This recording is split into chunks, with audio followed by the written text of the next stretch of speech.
This story's pretty detailed, so I'm gonna get right into it. Only relevant details, though. I'm 22 years old, freshly graduated from college. Since I was maybe 3 or 4, my family's lived in a 3-story home in a relatively nice area. If you're picturing the quintessential suburban neighborhood, you've got the right idea. As for the layout of the house, this is all you need to know. My bedroom, which is on the 2nd floor, has a window that faces the street, and the only window in my dad's home office, which is on the 3rd floor, also faces the street. That's it. The reason I'm writing this is because after the events of last week, I'm now 100% convinced something sinister is happening to my family for some inexplicable reason I can't even begin to conceive of.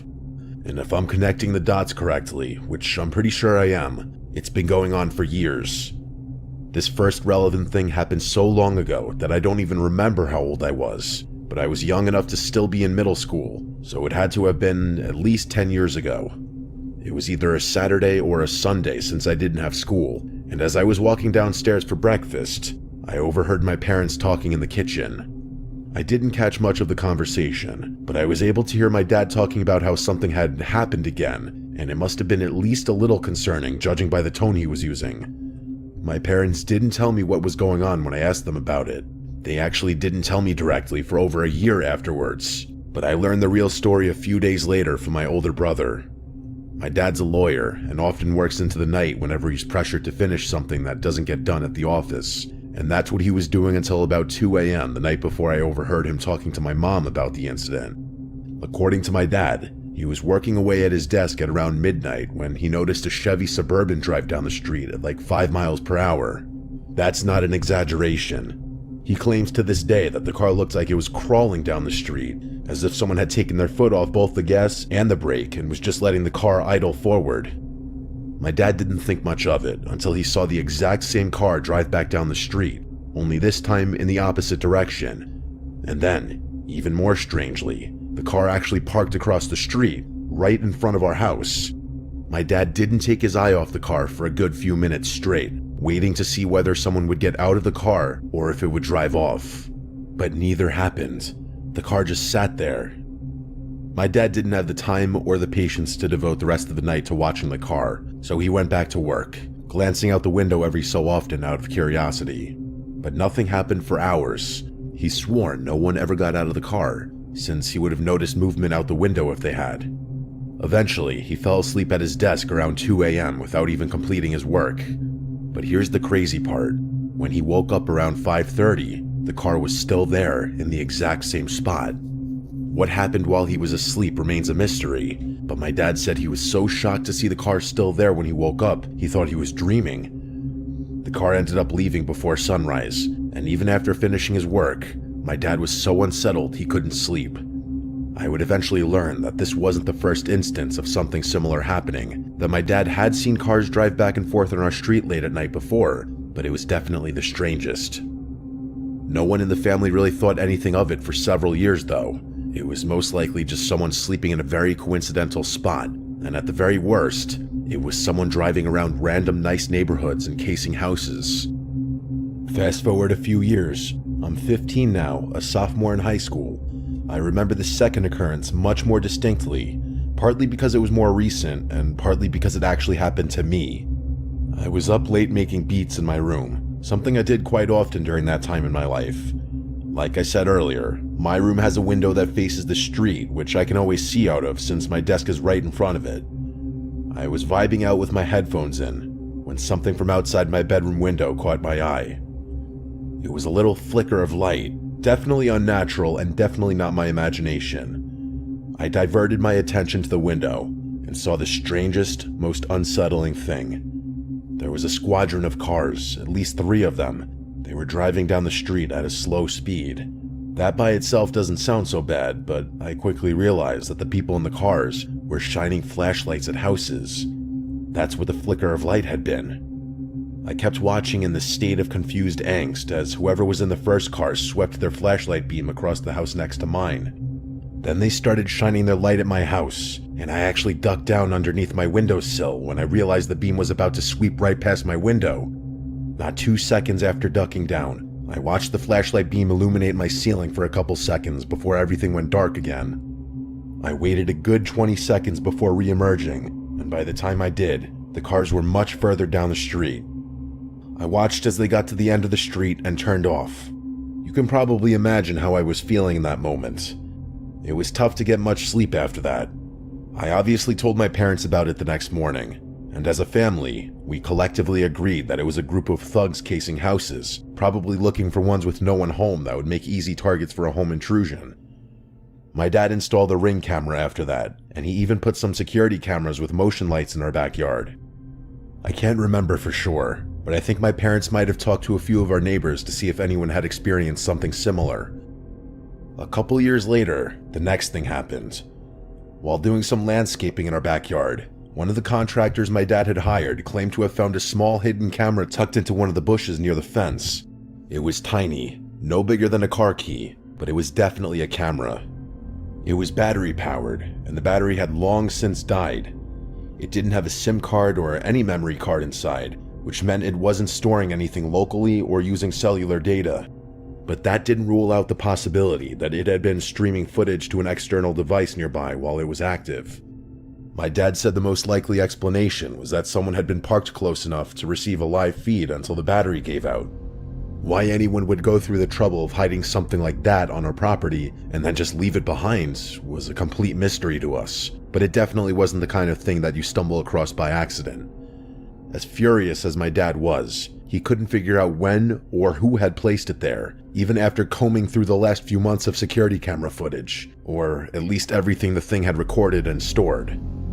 I was convinced that one of my friends had been pranking us, but even after pestering all of them, no one fessed up to placing that camera there.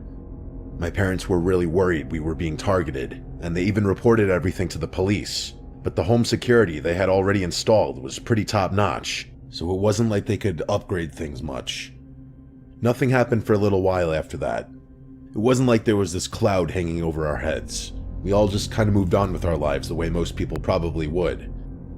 The next thing worth mentioning happened a few years after we discovered the camera. Our immediate next-door neighbors moved away, and their house was re-inhabited super quickly, like it was only vacant for a few weeks at most. That's not exactly the most unusual thing. My neighborhood has always been a very desirable place for families to live. However, I noticed pretty quickly that the people who moved in weren't parents, just a youngish couple with no children. I remember finding that odd considering the size of the house, but I assumed maybe they were planning on starting a family, or maybe they just wanted a big place all to themselves. On several occasions after they moved in, though, I caught them looking into our yard through their top floor window, always at strange hours, either really early in the morning or really late at night. At first, I figured they had a workstation or office up there like my dad, and they were just seated right in front of the window, but then I noticed they were always standing, which eliminated the desk hypothesis. I knew I was just being paranoid, but I'm a pretty observant person by nature, so if someone's gonna do something out of the ordinary, I'm gonna notice it. Either way, I didn't think much of it, just found it mildly amusing that our neighbors seemed fascinated with the layout of our yard or whatever else it was that they were always looking at. One night, while walking my dog on the street, I couldn't help but notice my neighbors in their kitchen through their big bay window. They were sitting at a table, and for the first time since they had moved in, there was a third person with them. The guy had really distinctive features. He was fully bald, really muscular, and had the thickest eyebrows I'd ever seen. The three of them, he and the couple, were just sitting and talking at the table, nothing unusual. But as if they noticed me looking, the woman swiftly walked over to the window and pulled the curtains over it.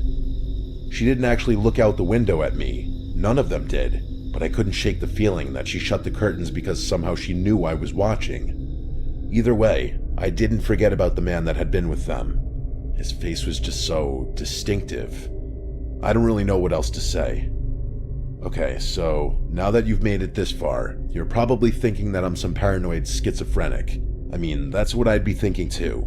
But I would never in a million years be sending the story in if what happened next didn't happen. Like I said in the beginning, this happened last week, so about another few years after the last thing I talked about. A few weeks ago, my family took a trip to Paris. My older brother had been dating his girlfriend for years, and everyone was pretty much expecting him to propose while we were there because we were going with her family too. A few days into the trip, we were at this random bar. Everyone was there, me, my parents, my brothers, his girlfriend, and her parents. We were sitting in a booth enjoying a few drinks and having some good conversation. I was maybe halfway through my drink, zoning out of the conversation, when I happened to glance across the room. There was this guy sitting alone in a booth, just casually sipping his drink and looking around the room. Something about him seemed familiar, but I couldn't immediately place where I'd seen him before. But then, like a light switch had been turned on, I realized it was that man who I'd seen at my neighbor's kitchen table years ago. There was no way. I didn't want to believe it. What were the chances this random guy from my neighborhood would be in the exact same bar as my family in a foreign country, no less? I tried to convince myself it was a coincidence, but the more I stared, the more certain I became that it was him. Then he caught me looking at him. We locked eyes for what felt like forever, but was probably only a few seconds. He knew, I knew, and he knew I knew. I could feel it. Then, without finishing his drink or paying his bill, he got up and walked out of sight. I immediately excused myself from the table and tried to follow him, but I couldn't figure out where he had gone. I ended up just sitting back down at the table, trying to suppress the nasty feeling I had. Telling myself that the guy just happened to be on vacation the same time we were was the only way I could continue my night with my sanity. A few days later, we were doing some typical touristy stuff. It was broad daylight, and we were just walking around the city when I saw him again. That same guy. I can't understate how shocking it was. If the first instance had just been a coincidence, this completely shattered that theory. He was standing maybe 50 feet from us, snapping pictures with a professional-looking camera. I couldn't tell for sure, but it kind of seemed like the camera was pointed in our direction, even though there was a famous monument behind us. I watched as he then turned a corner and disappeared out of sight. I finally told my parents about what was going on. I gave them every little detail and assured them I wasn't going crazy. My parents actually believed me, my dad especially, and he even suggested cutting the trip short. We didn't end up doing that, but the rest of the vacation was awful.